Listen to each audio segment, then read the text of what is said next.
Well, what is up, everybody? Welcome back to another episode and YouTube video of the Hybrid Ministry Show. Hop in the show notes to subscribe or check out the other platform if you're not on YouTube or if you're not listening on a podcast. Excited to be with you today. My name is Nick Clayson, and I, as always, am your host. You know what we're going to be talking about today? Do not sleep on YouTube. We're going to dive into that in just a minute, but before we do, make sure you hit the show notes at hybridministry.xyz, episode 33, so at hybridministry.xyz/033. For all the show notes, especially in this episode, I'm going to share some actual product links to some things that we're using. I'm not an affiliate or anything like that, but just this is what we've done, this is what we've used. So make sure you go check that out.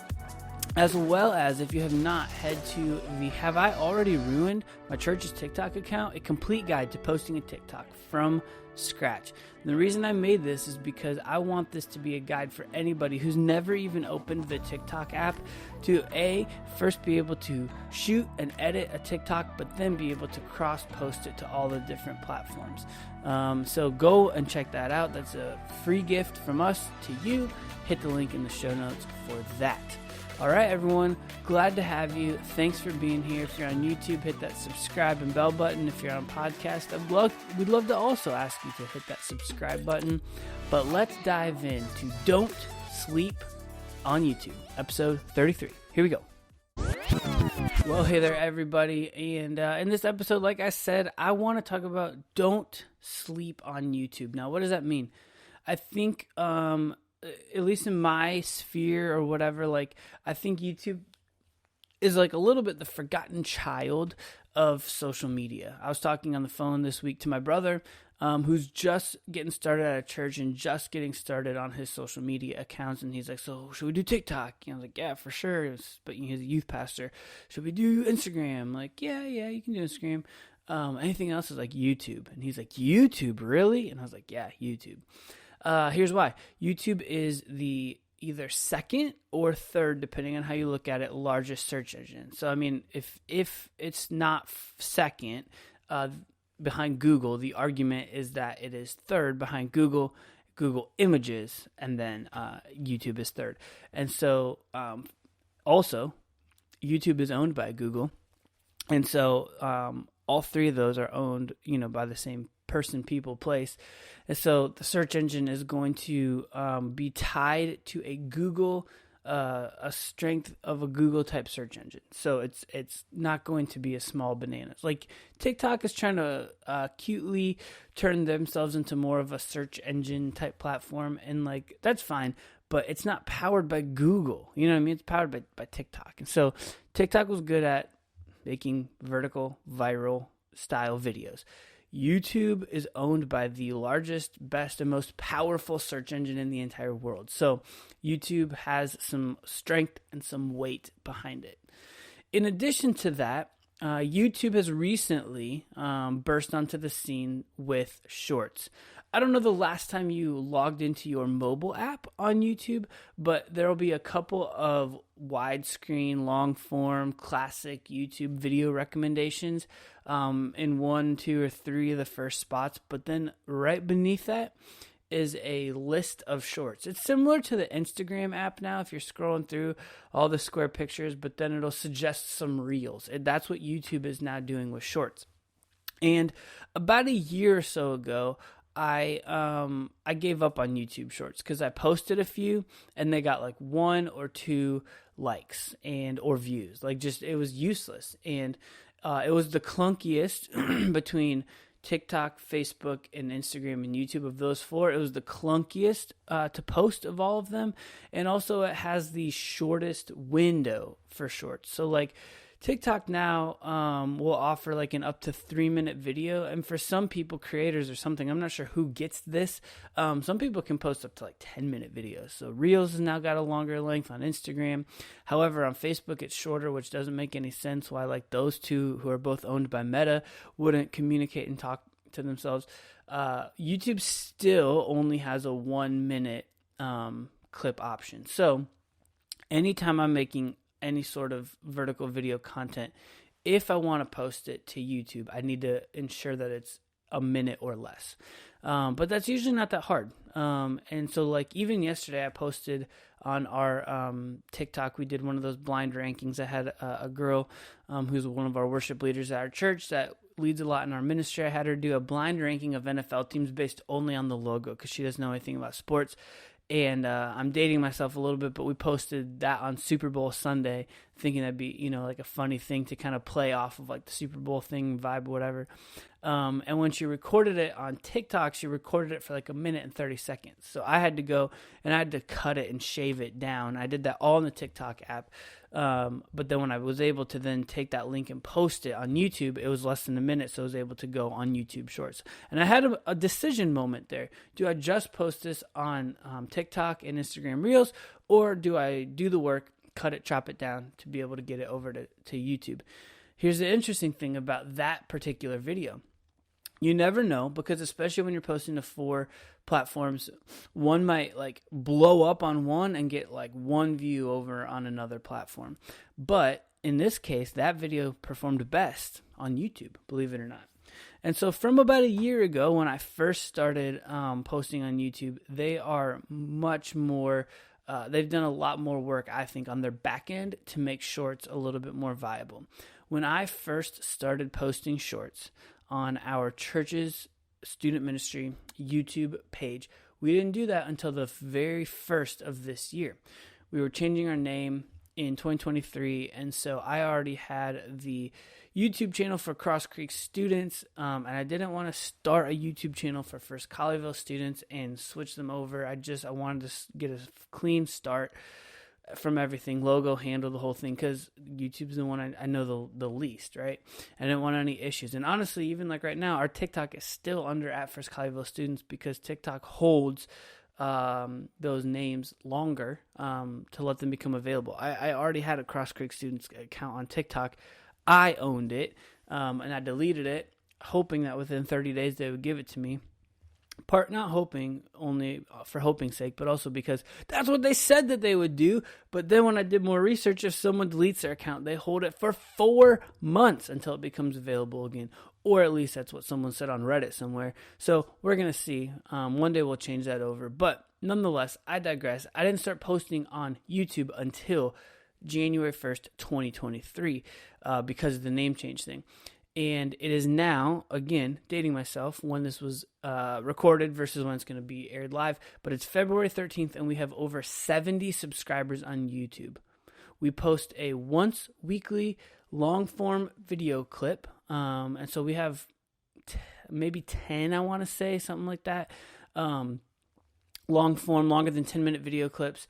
The rest we just post our normal 3 a day short form video content that we also post to TikTok, that we also post to Reels. We post it over on YouTube, and we have over 70 subscribers. That is easily the fastest growing social media platform of all the other platforms that we're using. We're reaching new and different people on YouTube than we are on TikTok, than we are on Instagram. TikTok is probably the second fastest growing, and by far the slowest are Instagram and Facebook. They're not there yet. So what do we do on YouTube? So what is my recommended YouTube strategy? Now, first and foremost, if you're a church and you're already using YouTube as a container or a holder or a storage platform for your live stream Sunday sermon, Sunday services, that's great. I would recommend continuing to do that. If you're just getting started and you don't have the money or the gear or the infrastructure or the desire or the know-how or whatever other myriad of reasons why it might be difficult for you to get your service up onto YouTube, then here's what I recommend. Pre-film your messages, sitting down in front of a camera, very similar to what I'm doing right here. For those of you who are not subscribed to our YouTube channel or watching it there, what I am doing now, sitting in front of a camera, talking directly into it, pre-film your content. Why? I talked about this in previous episodes, and so I'll ensure that I go link to that. I think it was in like a 3-part episode, so it'll be behind some other stuff, but I'll link to it. YouTube indexes videos that and videos that perform the best are those videos that are between 12 minutes and 17 minutes.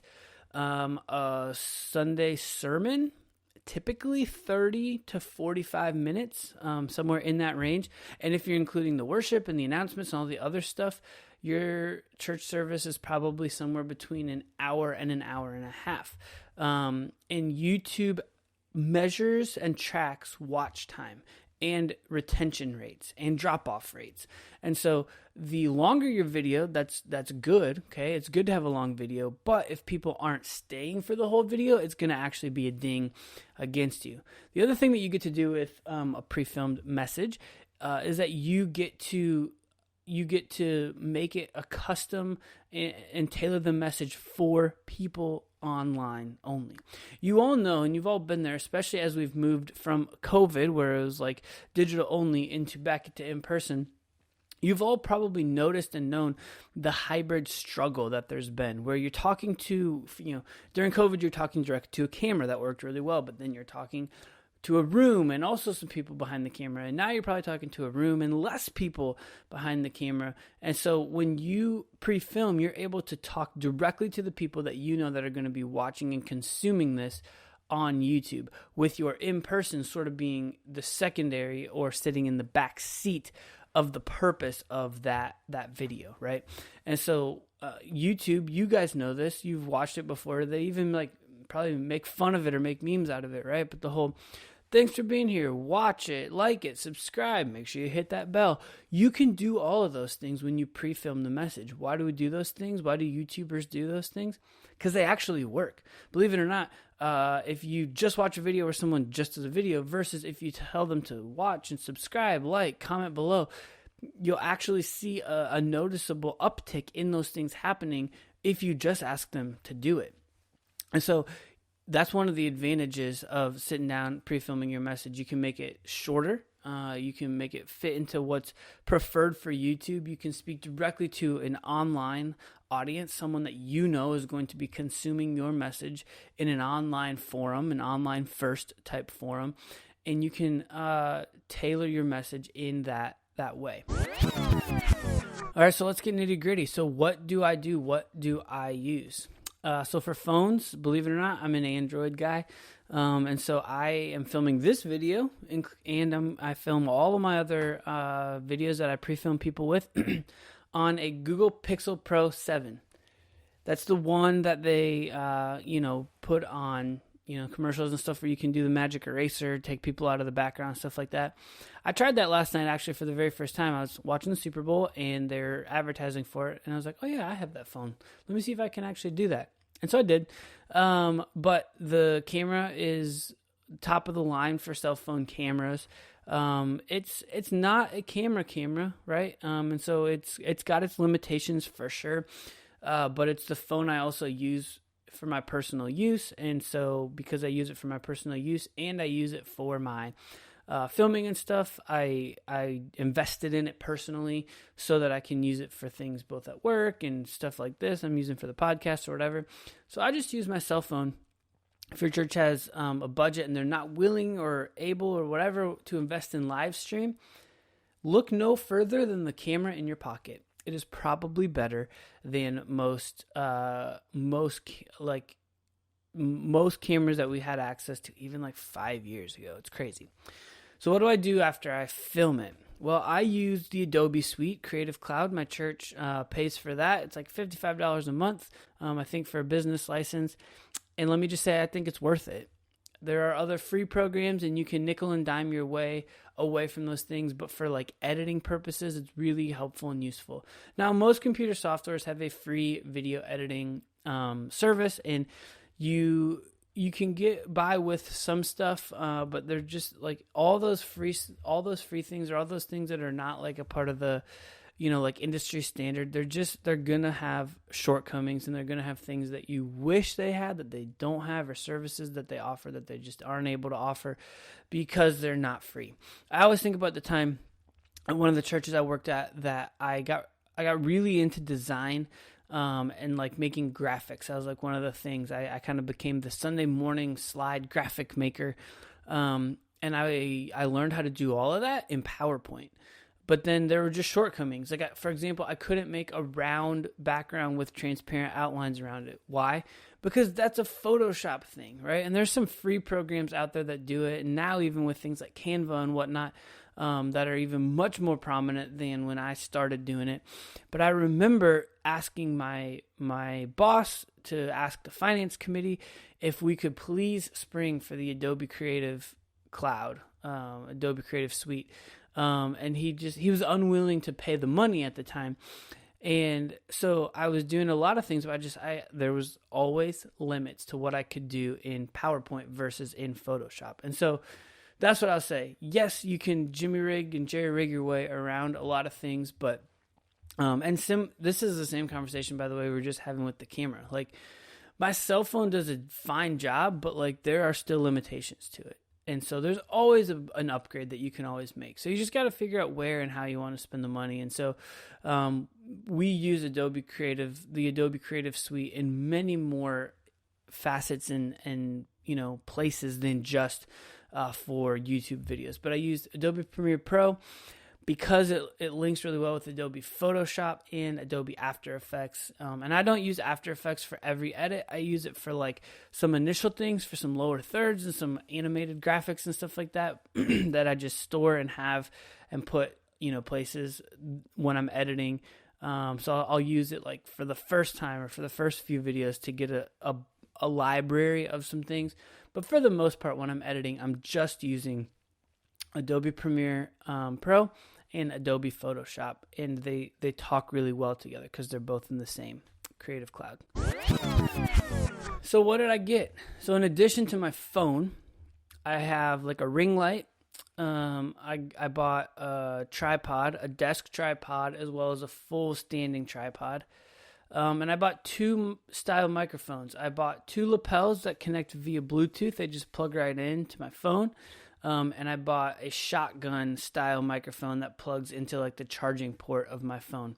And I'll tell you what I'll do is I will throw all of those links into the show notes. Now keep in mind, they are for like Android connections. And so if you don't have one of those and you have an iPhone or whatever, there are all the same things for iPhones as well. So you can see what I got and you can then take that and adjust your recommendation toward an iPhone thing. And so that microphone is probably the best investment, I would say, of all the things. It has really good quality. It's really easy to use.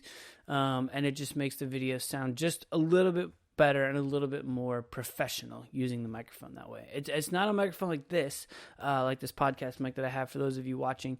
It plugs directly into my phone and I can shoot it right at whoever is looking at my phone or at the camera.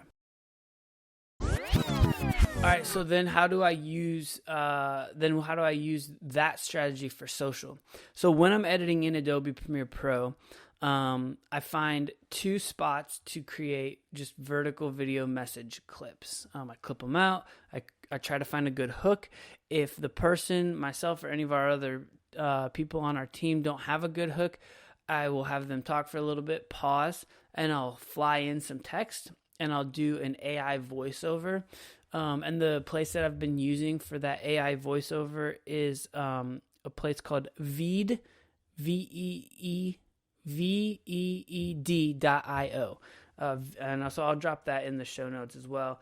And all those AI ones, similar to what I was saying earlier, they require a payment, right? They require you can get one, but then you got to start paying if you want more than one per week or something like that. I can't remember. But Veed.io so far has been working well. I'm going to anticipate it one day it's not going to work and I'm going to have to pay for an AI voice generator. And that's just that classic, like that's really popular on TikTok right now. I don't know how long that will be, but for right now, that works well as a hook. So like I might be talking, pause, AI voice come in, and then it keeps, and then it plays the rest of the thing. And the AI voice works as a hook. And then the rest of the video in under 60 seconds hopefully delivers. When you're editing in Adobe Premiere Pro, you can create an in and an out by just clicking the I while you're in your sequence and an O for I, in, and O for out. And then you can just render that out, just that little section. So in that little section, I'll chop it up real a lot, like I'll make it real quick jump cuts. I'll zoom in, zoom out, like for emphasis and whatnot. I'm able to add captions directly in Adobe Premiere Pro, and use it that way. So, that I will chop that up. I'll chop up 2 of those, and then I'll also do one of those videos that I've talked about, and with just like stock motion video background in the background, motion video background thing with like a tweet looking screenshot over top of it as like a quote from the message or a bottom line. And so I'll use 3 different sermon style clips sprinkled in and woven in through our social media throughout the week. So like we meet on Wednesday nights. So I have one that goes live on Thursday morning from the pre-recorded YouTube video content. I have one that goes on Sunday morning. I usually do that as like the quote post. And then I have one that goes on Tuesday, the day before our next message would be preached, or our video goes live in the room on a Wednesday night. So that's how I use my social media strategy, and how I weave that into our schedule. On the end of those social media videos, I used just a YouTube subscribe ender screen. And so this is probably my favorite part, is because we pre-film and have longer form YouTube messages. If someone does, in a discoverability algorithm, stumble across our message, it will then fade to a screen that says watch the full message on YouTube. I like that because I think that when there is an actual like strategy or place to push people to, if they do discover you, we talked about it in the podcast last week, that a lot of Gen Z, more than 50%, say they use short form platforms to find short form videos of things that they may want to watch longer form of later. And so I use that and say, hey, go watch the full message over on YouTube. They can go click the link in bio, something like that, to take them to the full message of the short clip that they just watched. And so that's one of the ways that it's not just about going viral. It's not just about vanity metrics. It's not just about getting a lot of views, but it's hopefully about taking people from an awareness of us to consuming some more messages of us, or that we are able to produce. Now, this is my favorite part because our podcast is called Hybrid Ministry, but what are ways that we use this in a hybrid style? So I say we pre-record, and so we do a message on Wednesday night live. We pre-record it, post it on YouTube. When we meet on Sunday mornings, first when we meet on Wednesday nights, we provide a YouVersion live event on their phones. So they can navigate and interact in YouVersion. They can take notes. They can read the scripture. They can follow along with the outline, basically. But then at the end of it, you can push and produce some external links. So a lot of times I will link to a YouTube short, or a long form YouTube video that relates to the topic that we're teaching with. So that's a way that something that that someone's experiencing in the room, they can experience a hybrid relationship with us, with our social media, with our platforms, through that YouVersion events. The other thing that we do is on Sunday mornings, our students all come in into the auditorium for a big like announcement time, real quick, 5-10 minutes, not much longer, and then we break them out into the small groups all throughout the building. What we're able to do, because our Sunday morning small group ties to our Wednesday night message, is now that we're pre-filming, I've been pulling out a minute or 2 clip from the message, and playing it. And so, like I've told you before, we have a team of 3, and so oftentimes whoever is teaching on Wednesday is not the person doing announcements or hosting the room on Sunday morning. And like yesterday, my boss, he preached on Wednesday and we played his clip. He's on vacation, but he was still able to, tee up the morning and still give a moment of spiritual influence to the entire room, because we're using this message that we already have in the can. We already pre-filmed it. It already exists somewhere. So for those kids who don't come on Wednesday and don't get to hear him speak ever, it's an opportunity to introduce them to him, to introduce them to his style, for them to hear from him, not just in giving announcements, but also in giving the actual message content. Finally, my favorite reason for not sleeping on YouTube and the added benefit of pre-filming is it gets you into your content sooner, and it gives you just an opportunity to prep before you're going to take it live to your room, before you're going to stand up and preach it. And so I think it's valuable that you're not flying in hot on a Wednesday, having just printed something from a pre-canned curriculum and then just grabbing the outline notes. I think it's good to have ingested it, digested it, wrestled with it, interacted with it. And so then by the time you get up there, you're more familiar with it. It's going to probably be delivered much more naturally because you have a familiarity with your outline and with your message, as opposed to just you seeing it now for the first time. And doing it this way, we pre-film our messages on the Thursday before they're preached. And so our people are interacting with the message the whole week before they even get up and preach live. And so by the time they get up there, it's going to be locked in their brains and their hearts, hopefully at a lot better level, just by the forced nature of needing to be ready to pre-film their YouTube content. Well, hey everyone, I am thrilled that you stuck around to the end. Thanks so much for hanging out. If you found this helpful, please share it, rate it, drop a like, all kinds of stuff. All those things help us do better indexing on YouTube, in the podcast algorithms and whatever and whatnot. So that would be greatly appreciated out of us. As a token of our appreciation, we have created a couple of free resources for you. So if you head to the link in the show notes, go grab the TikTok, Have I Ruined My TikTok account? For doing that, we will also throw in our completely free social media checklist, what you need to be asking yourself every time you post to every platform. But what we don't have on that one is YouTube. You know why? Because when I created it, I was sleeping on YouTube. Don't sleep on YouTube. It's going to be helpful, beneficial. It's the largest search engine of all the social medias that we have out there, and it is worth investing in. So regardless of where your church is, big, small, have a lot of money, have a lot of gear, don't, there is a way to make it happen. So I would recommend getting in there, create it, make it hybrid. There are more ways to flesh even that hybridization out.